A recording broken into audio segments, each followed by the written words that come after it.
대한민국 정치의 새로운 100년을 준비한다. 21세기형 국회 싱크탱크 정치연구소 영앤영. 정치권에 보내는 뜨거운 비대면 정치 컨설팅 영앤영 다시 돌아왔습니다. 정치는 데이터다. 정치는 과학이다. 박시영 윈지코리아 컨설팅 대표 어서 오세요. 네, 반갑습니다.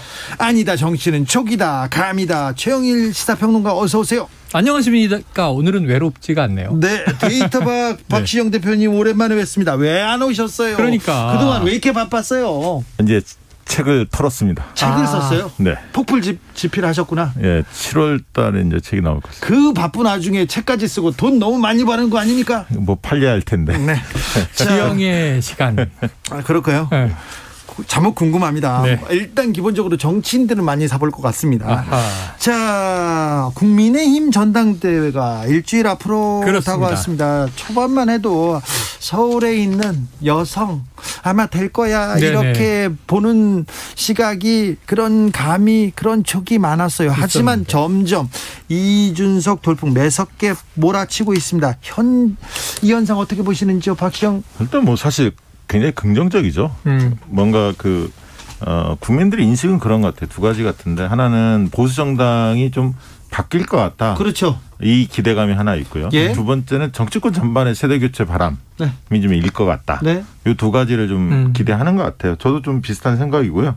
그래서 좀 식상했던 이런 여의도 문법이 좀 바뀔 가능성이 있다라고 보여지고 다만 예. 이제 판세나 전반적으로 보면 이준석 전 최고가 상당히 우위에 있는 게 아닌가. 맞아요. 그렇게 네. 좀 보여지고요. 큰 이변은 없을 것 같고 또 최근에 윤석열 전 총장이 다시 등장했는데 네. 그런 부분들도 이준석 신드롬 뭐 이런 부분에 일조하는 측면도 좀 있는 것 같고요. 다만 이제 앞으로 당대표가 된 다음에 지금까지는 이제 정치적 메시지를 잘하는 능력이 탁월함 이런 걸 보여줬는데 이제 정책적 지향점이 뭐냐. 가치 지향 이런 부분에 대한 이준석식 해법이 이제 어떻게 보면 여론의 이제 평가를 받을 텐데요. 지금까지 보여지는 거 보면 실력 위주, 경쟁주의, 그리고 신자 위주의 접근 이런 부분들이 좀 있습니다. 이것이 과연 어떻게 평가받을지는 이후에 좀 지켜봐야 할 것 같습니다. 차촉. 네, 저는 이제 오늘 예언을 바꿔야죠. 제가 그동안 말씀드린 수도권 출신의 남성 아닐 것 요거 이렇게 암시를 줬거든요. 근데 이제 지난주까지는 요걸 유지했는데 이게 바람이 기정사실화된 것 같아요. 네. 이젠 더 이상 앞으로 일주일 동안 이 바람이 꺼질까 아니면 이것을 좀 막을 수 있는 다른 변수가 있을까 하는데 아무 카드가 없어요. 지금 파죽지세요. 그래요? 일주일 갈 것 같습니다. 네. 그리고 게임은 끝난 것 같고 어찌 보면 그렇다면은 이제 문제는 뭐냐면 저는 앞으로의 과제가 문제다. 이준석 리더 체제, 리더십의 문제가 중진들을 어떻게 통합하느냐의 문제가 남겠죠. 네. 왜냐하면 이번 전당대회 이후에 내상이 만만치 않을 거예요. 그렇습니다. 그건 이준석 때문이 아니라 다른 중진 후보들이 처음에는 이럴 리가 없다고 생각을 했는데 이런 일이 벌어지니까 사실 얼마나 이 멘탈 붕괴가 오겠습니까? 네, 변화도 커질 거죠. 이 상황에서 저는 이게 이준석 바람이 멈추지 않겠구나는 나경원 후보와 주호영 후보의 워딩을 보면 알아요.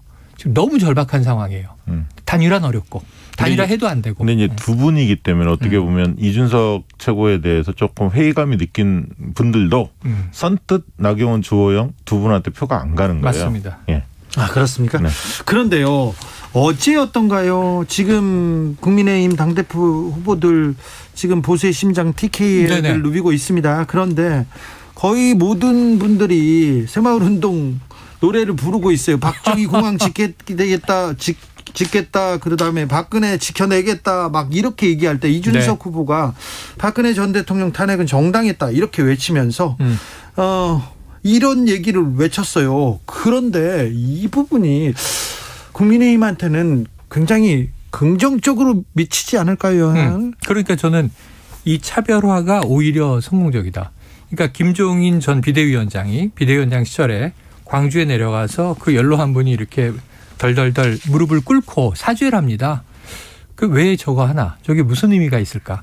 시간이 흘러보면 올해 5.18 분위기라든가 5월 23일 봉하마을 분위기에서 더 이상 이 과거 정권을 놓고 이념 논쟁은 없어진 분위기예요. 또 광주 민주화 운동을 놓고도 여기서 보수 진보가 각을 세우지 않아요. 네. 심지어는 보수 정당의 의원들이 자, 5.18 광주 민주화운동 정신을 헌법 전문에 넣읍시다. 이런 얘기 해요. 이거는 다 흐름이 맞춰졌어요. 그래서 이런 부분에서 이제 전임 정권에 대한 심판이 이루어졌는데 이거 붙들고 있으면 지금 사실은 야권이 여권을 뭐라고 비판해요. 네. 아직도 조국을 놓아주지 못했다 이런 얘기 하잖아요. 그런데 이제 박근혜 붙들고 있으면 지금 어떻게 미래로 가겠습니까? 근데 그렇죠. 이거를 그냥 이준석 후보가 끊어내버린 거예요. 이준석이 네. 대표가 되면 이걸 어느 정도 탄핵의 강을 건너는 거 아닙니까? 그런 측면 분명히 있죠. 그렇죠. 있는데 아까 이제 그 최영일 평론가 이야기했듯이 과연 여러 생각들이 다를 텐데 이런 것들을 과연 잘 모아낼 수 있을까? 네. 이게 리더십의 문제로 가고요.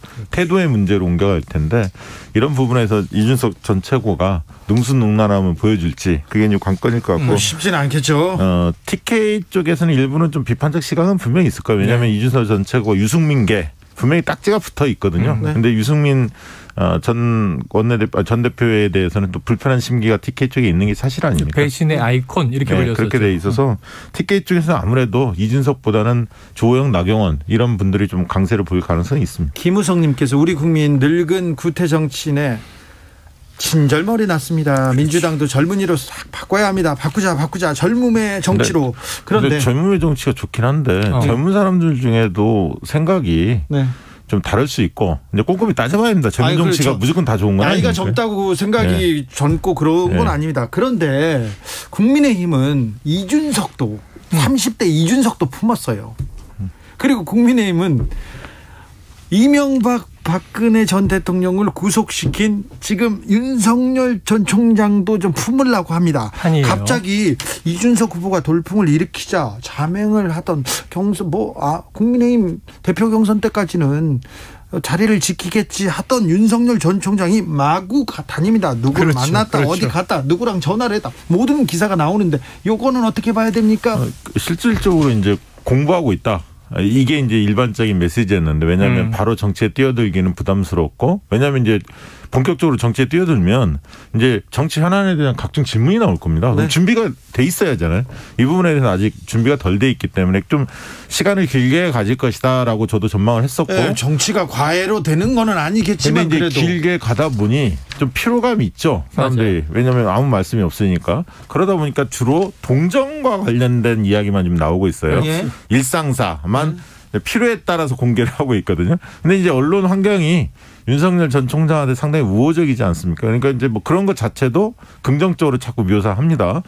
그래서 어떻게 보면 자맹 정치가 좀 길어지고 있는데 최근에 입장을 조금 많이 낸 이유는 이준석 등장도 있고 하나는 또 한 가지는 윤석열 전 총장의 지지율이 좀 정치 하락적인 측면이 있어요. 큰 흐름으로 보면 뭐 굉장히 떨어진 건 아니지만 약간 소폭 하락한다는 느낌이 좀 있어서 본인이 뭔가 메시지를 좀 내서 정가에 주목도를 좀 국민들의 주목도를 좀 끌어야겠다. 이 판단도 좀 한 것 같고요.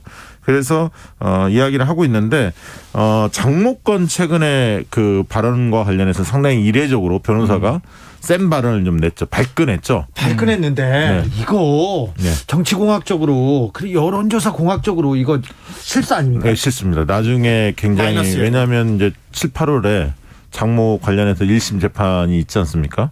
선고가 나오죠. 네, 선고가 나오죠. 그리고 변호사가 그런 얘기를 했어요. 이런 재판 과정에 지금 진행 중인데 이러쿵저러쿵 이야기하는 게 적절치 않다 이렇게 얘기했는데 그러면 조국 장관 재판 과정에 있는데 정경심 교수도 여러 언론이나 뭐 검찰에서도 늘 이야기했지 않습니까? 사실상 이제 그런 부분에서는 이중잣대라는 생각도 좀 들고요. 그리고 언론이 조국 장관이 그런 얘기하면 변명이다 이렇게 했을 텐데 이 윤석열 전 총장 측에서 얘기하면 그것이 마치 반격했다. 여권 쪽에서 뭘 자기들을 정치 공세하니까 반격했다. 그래서 상당히 다르게 묘사하는 것들도 눈에 띕니다. 네. 그리고 이제 아주 소소한 거지만 형식 논리인데 제가 봤던 것 중에 SNS 제일 재밌는 건 10원 한 장이라뇨? 10원은 동전인데 왜 한 장이라고 하시죠? 그랬더니 옛날엔 10원이 지폐였던 시절이 있었지. 그래서 회자되더라고요. 너무 옛날 이야기를 한다. 어르신들 때 얘기죠. 10원 한 장. 그때는 지전이었거든요. 지전. 그래서 이제 지금 신세대로 막 가는데 그냥 관용적 표현. 관용적 표현이죠. 그렇게 했지만 재밌네요. 그런 표현은 좀 이해해 주자. 근데 요즘 흐름으로 보면 막 만난다가 아니에요. 제가 보기엔 막 만나는 게 아니라 그렇죠. 최근에 만남은 1년의 패턴이 있어요. 계산해서 만나는 거죠. 그리고 또 국민의힘으로 가는 거예요 지금. 방향이 쏠렸잖아요 일단. 그러니까 제3지대냐 신당 창당이냐 이야기 다 들어가 버리고. 그게 언제 입당이냐 아니, 저는 이렇게 그게 돼버렸어요. 바로 간다는 것이 자, 그게 그 메시지는 아니에요. 자 여기서 백넘버 2번을 달고 2번으로 대선 나가겠다고 지인한테 밝혔다는데 네. 지금 벌써부터 나 국민의힘으로 갈게 이게 윤석열 전 총장한테 도움이 될까요?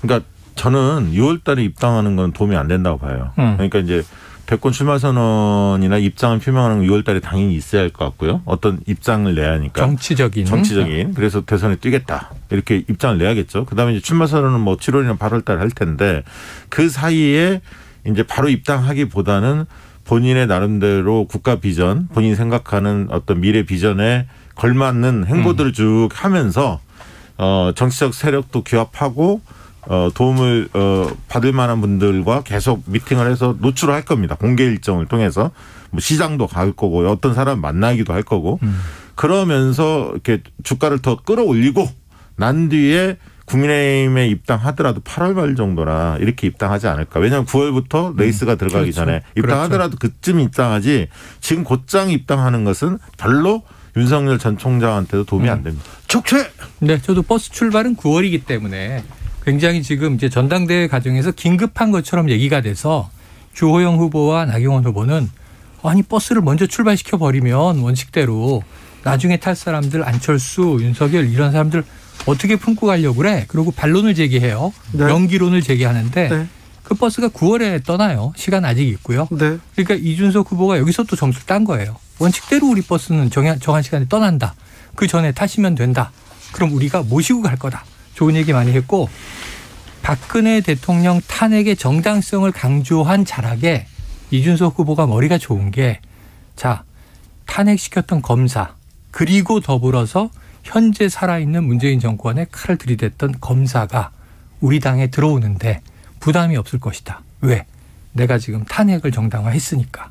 이렇게 이제 명분을 까는 거예요. 스토리가. 네, 네. 검사라는 이제 표현 단어 하나로 윤석열 전 총장이 들어와도 내가 잘 모시겠다, 받아내겠다 이 얘기까지 TK에서 이제 당원들 안심을 시키는 겁니다. 스토리가 연결이 됐고 지금 말씀하신 대로 9월에 떠나는 버스에 탈 가능성이 윤 전 총장 쪽에서 나오고 있고 그러니까 지금 장제원 의원 통화했는데 이 한 몸 던지겠다. 뭐 이제 지인이 얘기하기를 등번호 2번 달고 뛰겠다. 권성동 의원 만났는데 곧 입당할 것 같더라. 그 전에 윤희숙 의원 만났는데 입당을 권유했다. 정치 같이 하자 그러길래. 왜 그런 메시지가 나오냐면 왜 그런 행보를 하냐면 바로 입당하겠다는 시그널을 주는 게 아니라 내가 이런 의사들도 약간 있으니 국민의힘 내부의 분위기를 좀 정리해달라. 이 미션을 주는 겁니다. 맞아요. 네. 그리고 상황을 지켜보는 거죠. 그리고 실제로 딜을 하려고 하면 뭐 어떤 메시지가 깔려 있냐면 내가 평당원 원오브댐으로 들어가진 않는다. 이 이야기를 했거든요. 아, 그렇겠죠. 통해서. 그러면 제3세력에 좀 자기 주변에 어떤 사람들을 세우고 세력을 만드는 근데 원래 그럴 걸 같았는데 신당 창당은 생각 안 한다고 이미 이제 선언이 나왔고 이것도 다 전원입니다. 본인 육성은 없어요. 근데 측근, 최측근 하나가 나왔는데 측근 너무 이게 믿을 수 있습니까? 5명에서 10명 규모의 참모를 두겠다는 건 맞는 게 지금 이 강릉에서 권성동 의원 만나고 거기 허름한 식당집에 가서 팬들이 대권 나오세요. 정권 교체해 주세요. 그래서 사진 찍잖아요.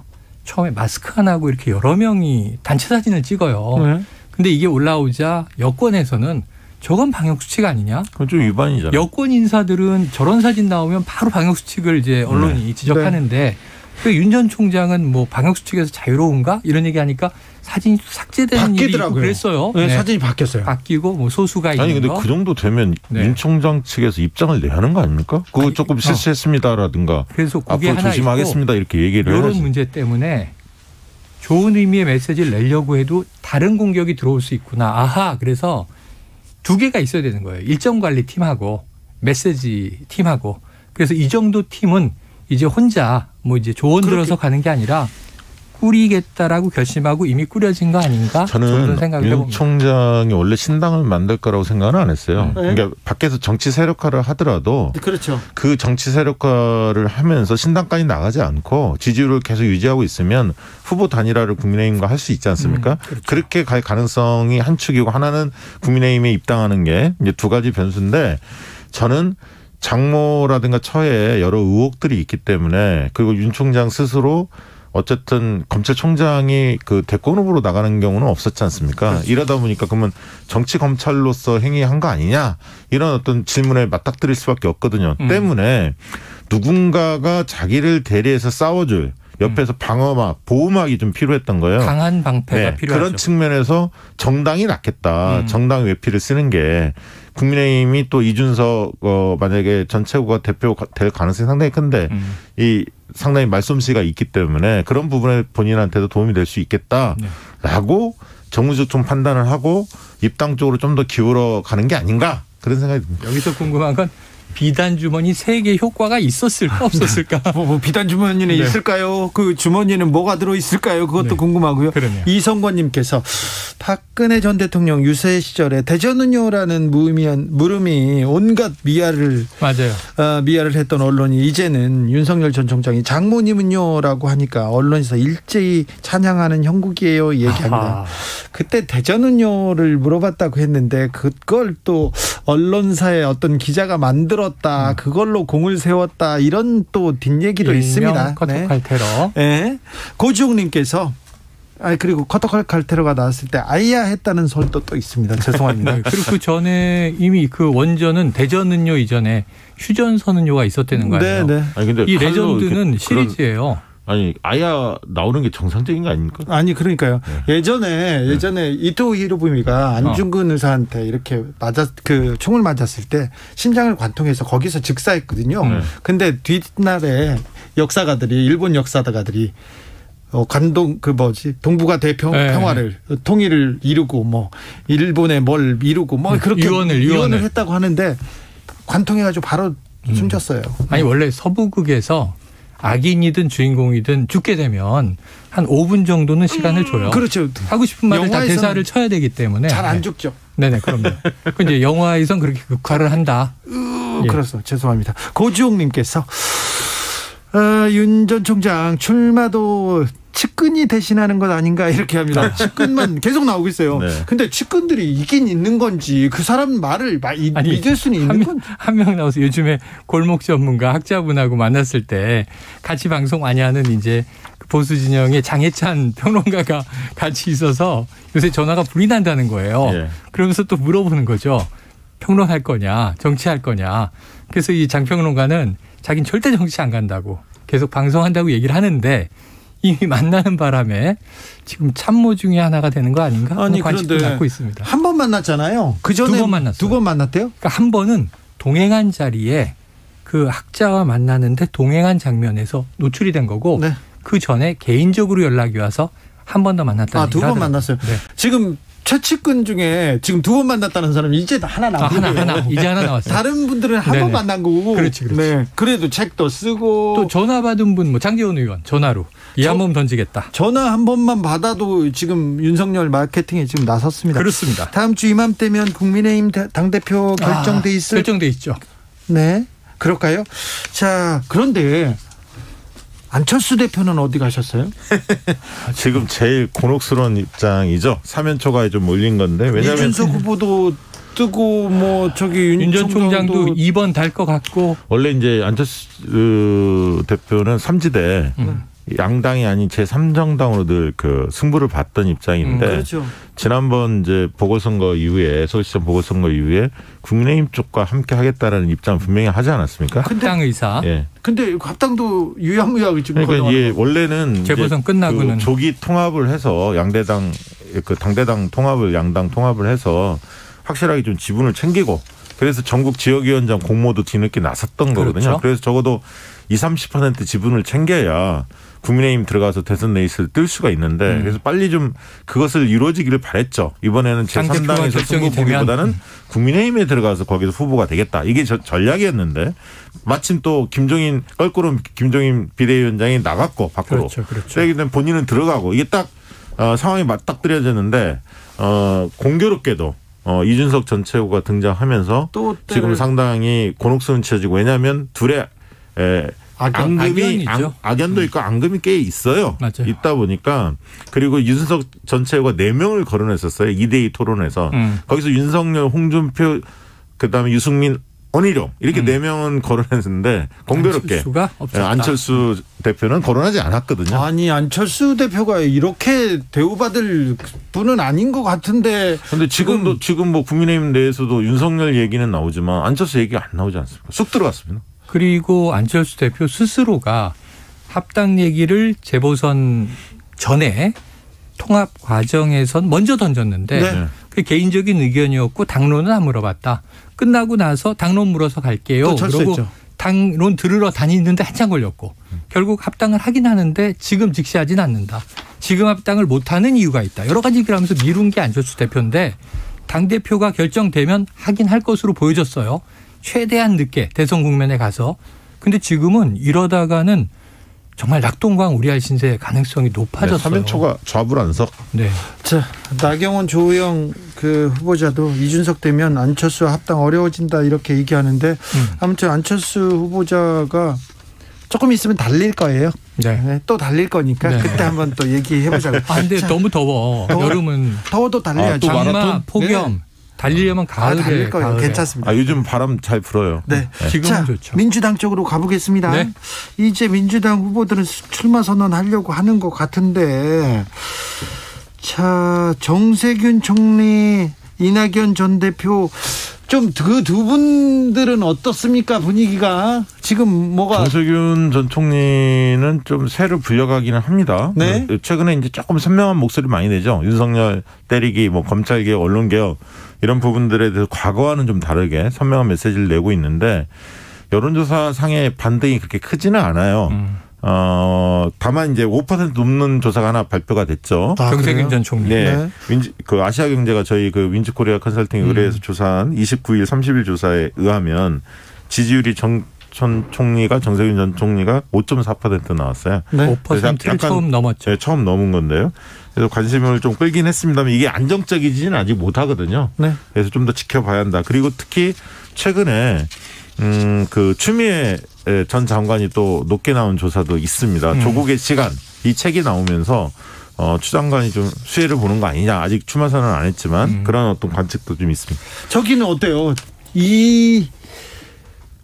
이낙연 전 총리는요? 이낙연 전 총리도 좀 계속 그 정책 행보를 하면서 정책적 메시지를 계속 내고는 있는데 네. 지지율에는 크게 뭐 그 흐름이 움직이는 것 같지는 맞아요. 않고요. 10% 내에서 그냥 계속 지금 고정돼 있다 이런 느낌이 그러니까 전체적으로는 윤석열, 이재명 양강 구도가 계속 이어지는데 이재명 지사가 지금 치고 나온 양상이거든요. 네.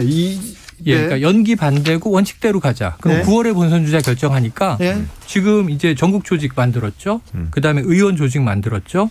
정책 막 던지고 있죠. 이 서로 이제 급은 다를 수 있으나 가는 길은 다르겠지만 지금 현재는 광역지자체장으로 오세훈 서울시장하고 안심소득이냐 기본소득이냐 이제 논쟁 붙었죠.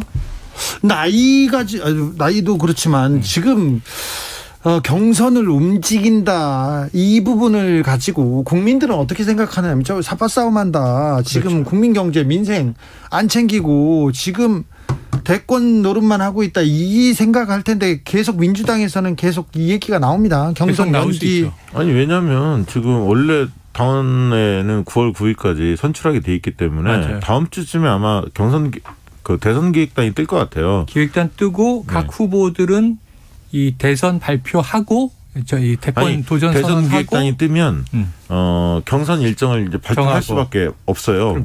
그 발표를 전후로 해서 후보들이 이제 유력 후보들이 출마 선언을 하겠죠. 왜냐하면 유력 후보들은 뒤에 합니다. 네. 조용필이 뒤에 나오잖아요. 그래요? 뒤에 하죠. 그럼 언제 하려고요? 되게 15일 전후 6월 그다음에 6월 20일, 6월 20일 이제 곧 공식 출마의 시즌이 되겠네요. 네. 아까 우리 데이터박이 말씀하신 아시아경제가 윈지코리아 컨설팅에 의뢰해서 전국 만 18세 이상 유권자를 대상으로 29일 30일에 실시한 1,045명 응답한 조사입니다. 정확한 개요는 윈지코리아 컨설팅 홈페이지나 중앙선거 여론조사심의위원회 홈페이지를 참조하시면 됩니다. 인용을 하셨으니까 네. 이게 정세균 전 총리가 5%를 처음 돌파한 건데 네. 여기도 지금 이재명 지사, 윤석열 총장은 양당. 오차범위 내에서 나온 거죠. 그렇죠. 팽팽했습니다. 두 분 다. 지금 양강 구도에 정세균 약간 상승세 네. 그리고 이낙연 전 총리 9에서 10% 네, 사이에 네, 있는 거죠. 항상. 네. 항상 그렇게 돼 있어요. 지금 이런 얼마나 이 구도가 갈까요? 당분간은 저는 사실 민주당도 지금 크게 움직일 것 같지는 않고요. 예. 추미애 전 장관이 도전하면 뭐 그분도 3에서 한 5%나 뭐 이렇게 나오지 않겠습니까? 약간의 변동은 있겠지만 큰 흐름은 좀 두세 달 뒤에 움직일 것 같고요. 야권도 윤 총장의 독주 체제는 상당히 길어질 거예요. 검증 국면에서 뭐가 나오고 흔들려야 다음 주자들이 받아먹을 수 있는데 그 전에 물론 이제 홍준표 전 대표 같은 경우가 상당히 매섭게 공격하겠죠. 그런 부분들이 어떻게 좀 작용할지는 모르겠습니다만 지지율 자체는 한두 달은 지금 국면이 지속될 가능성이 있다. 정치연구소 영앤영 여기서 인사드리겠습니다. 두 분 감사합니다. 박시영, 최평이었습니다. 고맙습니다. 감사합니다. 김장훈의 쇼